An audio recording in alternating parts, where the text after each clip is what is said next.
Hello लोगोफोर खुलुमबाय आरो नोंथांमोनखौ बयखौबो गिबियावनो एबाउट बड' सेलिब्रिटिस इउटुब चेनेलावहाय बरायग्रोनानै लाग्रोनाय जाबाय लोगोफोर। ओमफ्राय लोगोफोर नोंथांमोनाथ' भिडिअनि टाइटेल आरो थाम्बनेलखौनो नायनानै एसेबाबो मिथिखाबाय जानांगौ कि बे भिडिअआ मानि बागै जागोन। स' गिबियावनो गेमस्रि दैमारि बिथांनिसिम कंग्रेचुलेसन्स बावहरग्रोनाय थाबाय। लोगोफोर बर'निनो मुंदांखा फावखुंग्रि लोगोसेनो इउटुबार गेमस्रि दैमारि बिथाङा गावनि थार गारिखौ एक्सचेन्ज खालामनानै गोदान मोनसे गारि लाफिनबाय।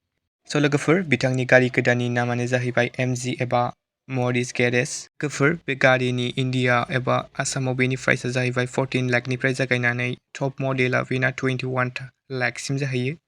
लोगोफोर बिथाङा गावनि इउटुब चेनेलावहाय व्लगबो होखादों, नोंथांमोना नायदोंबा मिथिखाबाय एबा नुखाबाय जानांगौ। ओमफ्राय लोगोफोर बिथांखौ थार गारिजों साबसिन नुयोमोन ना दानि गोदान MG गारिजों साबसिन नुयो नोंथांमोना कमेन्टआव खोन्थाहरनो दाबावदि। लोगोफोर बिथांनिनो गोदान मोनसे बड' मिउजिकबो फैगासिनो दं, जायनि मिउजिक भिडिअनि टाइटेला जाहैबाय आलारि बाथि, जेराव जों फुजा मोसाहारि बिथांजों लोगोसे गेमस्रि दैमारि बिथांखौ सानैखौबो फाव खालामनाय नुनो मोनगोन। स' लोगोफोर नोंथांमोना बे मिउजिक भिडिअखौ नायनो थाखाय एसे नेनानै थादो, शुटिंआथ' अलरेडि जोब्बायानो जानांगौ। स' लोगोफोर दिनैनि सर्ट आपडेटआ बेनोमोन। नोंथांमोना भिडिअखौ नायनानै मोजां मोनदोंब्ला लाइक खालामबानो जाबाय आरो सोरबाफोर चेनेलाव गोदानै फैदोंब्ला साबस्क्राइब खालामना होबानो जाबाय। स' गोजोन्थों एन्ड थेंक्स फर वाचिं।